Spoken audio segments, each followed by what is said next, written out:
Jagrata. Truth is an extremely simple thing. In all situations, at all times, truth is very simple. It is the human mind that makes things complex. If even once you're able to see things without yourself in the way, then you see truth. And you realize that it is always there. It never changes in its presence, but can never be grabbed or defined or touched in its name, in its essence. And there are two things when you have a state of clarity, albeit momentary, that you learn. You learn first and foremost that truth exists, that it's okay. And you learn second that you are in the way, that you're distorting things, that you're making things appear other than the way they are, and that while you're doing that, you will never know peace. You will never know love. You will never know truth. And that the only thing that is needed in order to come into truth is to get out of the way. It's that simple. But instead, what we try to do is to know truth, to create truth, to become truth. In other words, instead of getting out of the way, we try to be it. And that's impossible. It's absolutely impossible. That part of you that is distorting truth can imitate truth to the best of its ability, and it will be very far from truth. Very, very far.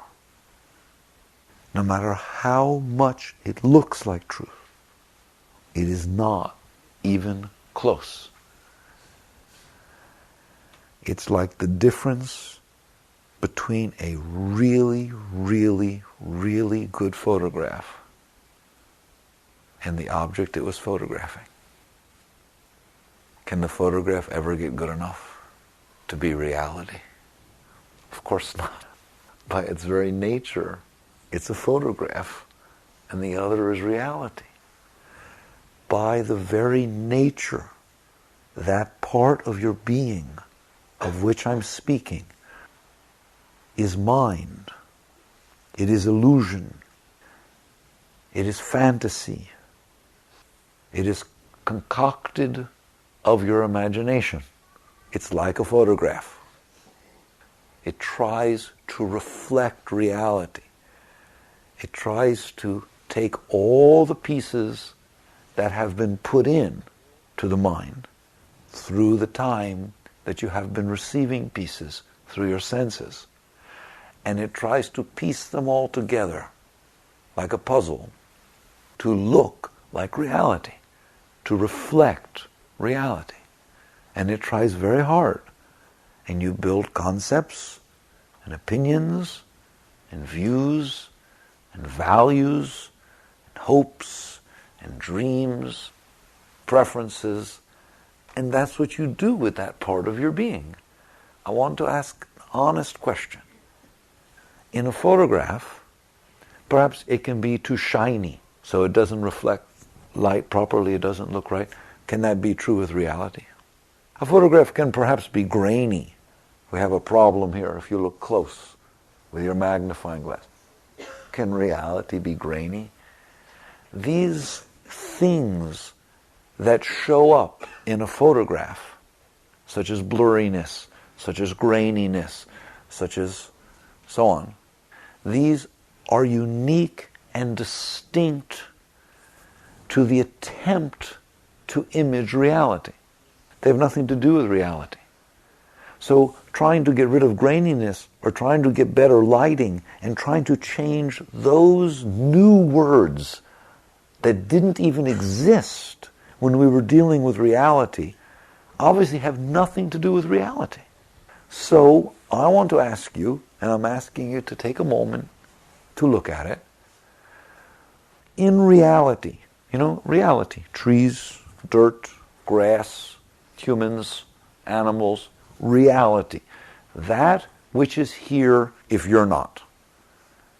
Are there any concepts? Are there any concepts in reality? Of course not. What is a concept? It is something the mind does to try to imitate reality. It has a concept of reality. By definition, the word means it's made up. A concept is something you make up. Views, do they exist in reality? These are mind things, aren't they? We give such credence to them. We give such value to them. But concepts, views, opinions, beliefs, they all belong to mind, don't they? They don't exist otherwise. They are what you do with your mind in an attempt to reflect reality. What about hope? Is there hope in reality? No. There's just reality, isn't there? Hope is what your mind does in its dream of what reality will do next. That's what hope is. Now we know where hopes and beliefs and concepts and views and opinions and preferences come from, don't we? You make them up. Come on, tell me the truth, don't you? You sit in there and think about them and decide which ones you want to have. You just make them up in your mind. I think it's neat. Where does reality come from? Now that we know that those things are made up, where does reality come from? What are the forces that determine reality? If we now understand the forces that determine hopes and dreams and views and concepts, it's very real. It's very different. Reality is the result of all that ever was. Everything that is a cause that sets into motion an effect. And that effect becomes a cause. And this is how time moves forward from the beginning. Passing causes, which are also effects. In any moment, it's like two sides of a coin. Cause and effect are one and the same thing, aren't they? How can you distinguish? It is an effect of something and a cause of something else simultaneously. This is the underlying law of creation. And this force of cause and effect, following the laws of creation, are marching forward through time. And they are the result of all that ever was. The color of your hair, the color of this carpet, whether the sun is shining today. Did you dream it up? Is it part of your concepts or views or opinions or preferences? No. It is the result of all that ever was, isn't it? Period. Please meditate on that. Understand how powerful the heritage is behind the now. It can never be discussed enough. It's awesome that you have the right to even stand in it. Nothing that ever was didn't have an effect on what is. And I'm talking about from the beginning of time. The dinosaurs affected whether the sun is shining now, albeit very far away, and the influence just tweaked its way through. But I guarantee you, if one dinosaur, you change the pattern and the existence of one single dinosaur, and the now will be different. Isn't that neat? You change by 1 gram the weight of the planet Pluto 1 million years ago, and things will not be as they are now. Isn't that beautiful? So what is must be. Not that it's right, not in the human mental sense of right. It just must be, because it is the result of all that was. What's happening is, reality is. And then this other thing is also, all these views, concepts, opinions, hopes, dreams, preferences. We have the world of mind and we have the world of reality. They are quite different, are they not? Reality has got some heritage behind it. Mind doesn't. It just makes it up on the spur of the moment, anytime it wants, doesn't it? You do it all the time. If you wanted someone to like you and you really, really like them, you change your views real quick. Your opinions would poof like that. Oh, I didn't really, it wasn't such a strong thing after all. I can't believe I was looking at it that way. It just changed, didn't it? That's all it takes.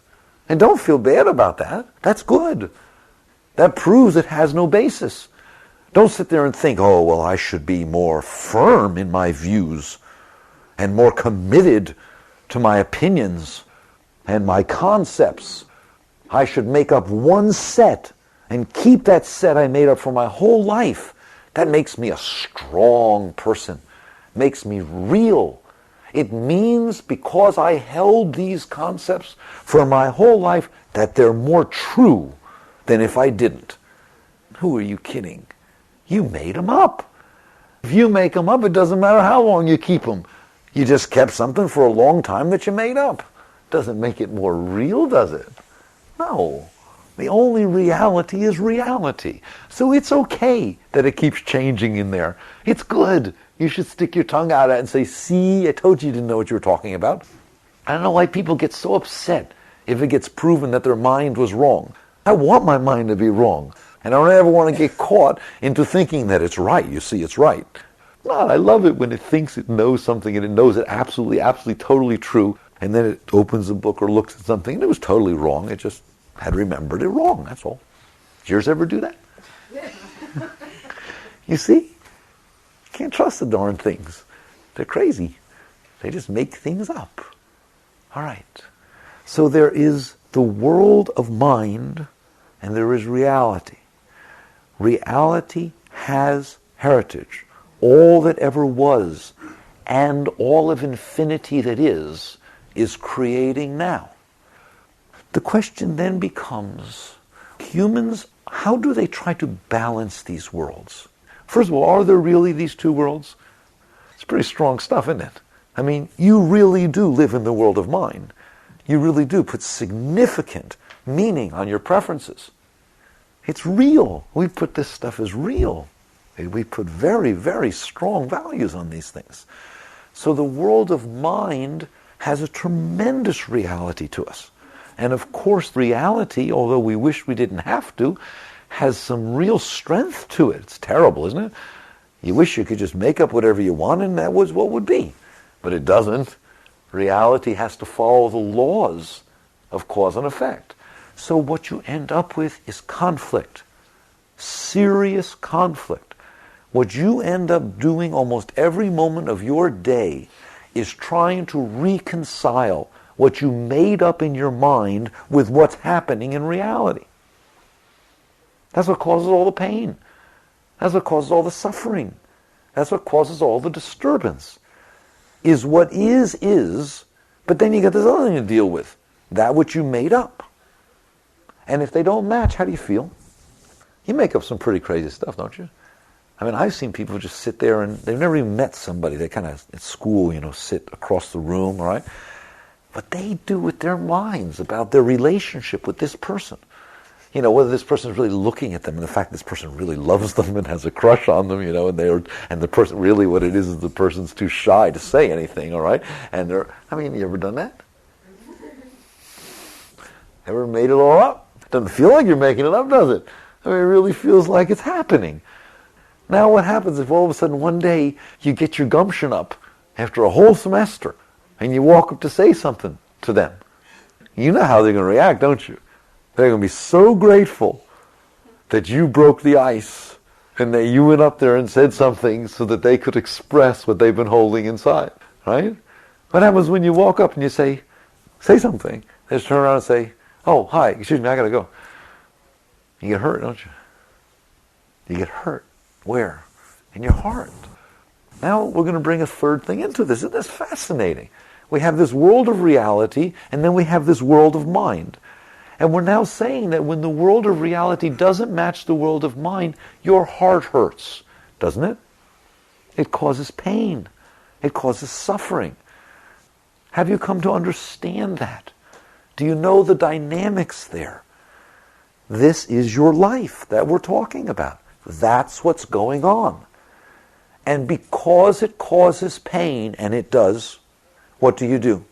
You spend every moment of your life trying to make it match. Trying to make people say what you want to hear. Trying to make people behave the way that you have conceived that they are going to be behaved and supposed to be behaved. To try and have every single thing out there be the way you dreamt it up in here. And that ends up being how a human being lives their life. And it is phenomenal once you get out. The difference between living life and doing that. That is not living life. First of all, that generates a tremendous amount of fear and insecurity. Have you ever noticed? What are you afraid of? You're afraid it won't be the way you want it to be. You're rather insecure about what tomorrow will bring, because it could all change, couldn't it? Have you noticed that reality, is not very obedient? It's like it's really amazing. It does all sorts of just absolutely amazing things. Earthquakes, tornadoes, deaths, births. It's absolutely unbelievable the types of things that it thinks it has the right to do. And it just goes out there and does these things, and nobody even gets to vote on it. Not even the president has any say in it, and the Congress or nothing. It's almost just unacceptable, isn't it? In other words, reality does not answer to mind. But you do. And that's the problem. Now you have the cause of all suffering.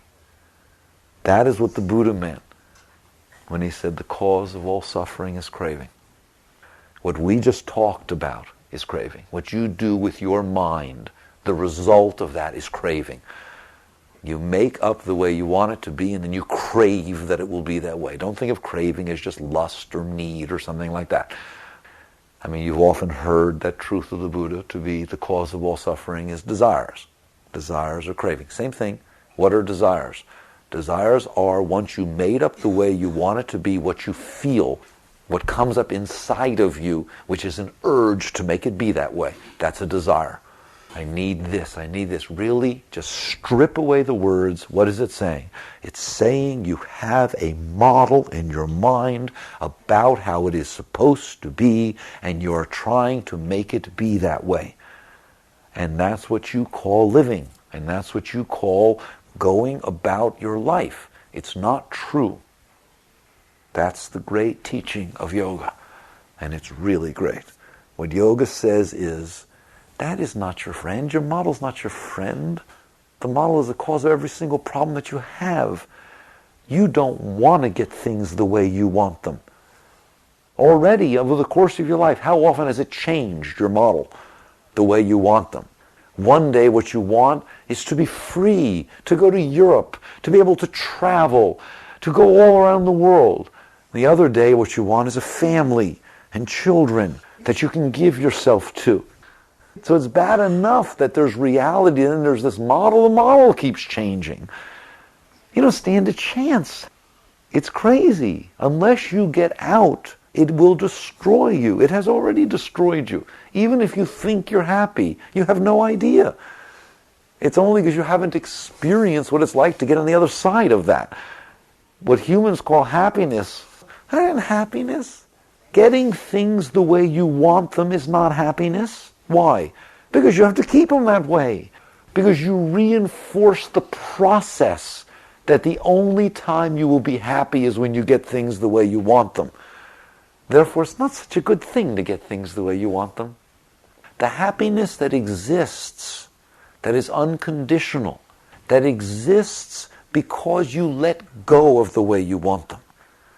Otherwise, you will only feel joy, you will only feel love, and you will only feel happiness, and you will only feel peace when the model matches reality. You feel high when that happens, don't you? When you sit there and want something to happen and it's really a very important thing to you, what happens when it happens? Whew! Talk about Shakti. It really flows, doesn't it? I mean, just joy just wellows up inside of you and your eyes light up and the cheeks get all rosy. It's nice stuff, isn't it? What happens if it doesn't happen? The eyes get dull and the cheeks drop down, pale. It all becomes pale. The face becomes pale and the heart starts to hurt and you don't have any energy and you can't even get out of bed and you think you're sick and indeed you do get sick. Wow. All that happened is the model matched reality or the model did not match reality. Look at that. That's duality. You want to understand duality? You just understood it. You want to talk about being caught on the wheel of change? There you are. That's it. That is no way to live. What's the alternative? Well, there's only two ways. One is to spend your entire life fighting to become powerful enough to make reality fit your model. And guess what? You're still not going to be happy because you already see your model changes every day. Why is it that the suicide rate amongst the rich in America is higher than any other in the world? Why? Well, it's easy to know. Because while it doesn't match what you want, you have hope. When you have the power and the finance and the ability to make it be any day the way you want it to be, and you realize it still doesn't cut it, because you're so blocked, that model just closes your heart, and even if you make it be that way, you don't feel anything, you lose all hope. See, you can't hope that it'll be the way you want when it is. That's where all this romantic stuff comes, that, the joy is in getting there, and all this stuff that people did because they didn't know they could get out altogether. Yoga is very simple. See, truth is simple. Yoga says the model has no reality. It's like a cloud in the sky. It doesn't have to be. It doesn't have to be. You can let it go. It's okay now. You don't need to think about how you want it. You don't. You don't need to think about how it's supposed to be. You don't need to judge it all together. You're a visitor. You're a sojourner in the midst of life. You're sitting on a planet in the middle of nowheres, spinning around a star. Who asked you to decide how it's supposed to be? Who asked you to pass judgment on the result of all that ever was that must be what it is? Now you want to see why there's so much suffering? It's pretty clear, isn't it? It's illusion. Let it go. Now your work is totally different. Instead of your work being to make reality match your model, your work is to let go of the model and experience reality. That's the turnaround. That's when you become a spiritual seeker. Not with the clothes you wear, not with the vows you take, not with how much you meditate, not with any of that. When you have changed the entire direction of your entire life to where no longer is it to make reality fit your model, but it is to release your model so that you can experience reality. You are a spiritual seeker. Otherwise, you are distorting in order to match your problems. Once you do that, you will be amazed at what you see. What you see is that reality itself is helping you. It's not like you have to do this yourself, that somehow you got to get rid of this awesome shell that you put yourself in. That's your shell. You're hiding from reality. How? By saying the way you want it to be. You're hiding by building these preferences and then keeping it all at a distance. Because you have control over what you want it to be, but you have no control over how it is. And that scares you. And so you'd rather live inside a shell of a dream in the mind of how it should be or how you want it to be than experience what is. And then you wonder why it never feels like enough. You wonder why no matter what experience you have, you can't sit there and feel, God, that was just totally fulfilling. If I died tomorrow, it was worth living because I had that experience. You should feel that way about every moment of your life. Because I experienced this moment, if I died in the next moment, it was worth it. It was worth it. How? How can that happen when you have this wall around you? So you let go. And you use life to let go. And what you will see is that reality is happening. You say to yourself constantly, am I here to change it, or is it here to change me? Am I here to tell it how to be, or am I here to experience what it is? Am I here to create my own God, made up of my own mind and my own fears and my own preferences, or am I here to experience the God that is, that which made all, period? It's a simple question. You ask it constantly to yourself. And obviously the answer is rhetorical, I hope. And because of that question, you let go. You let go. And you say, life, you're changing. This is changing. I didn't do it, and it's happening. Therefore, it's life. Something inside of me is afraid of this change. Something inside of me does not prefer this change. Take it. Take it.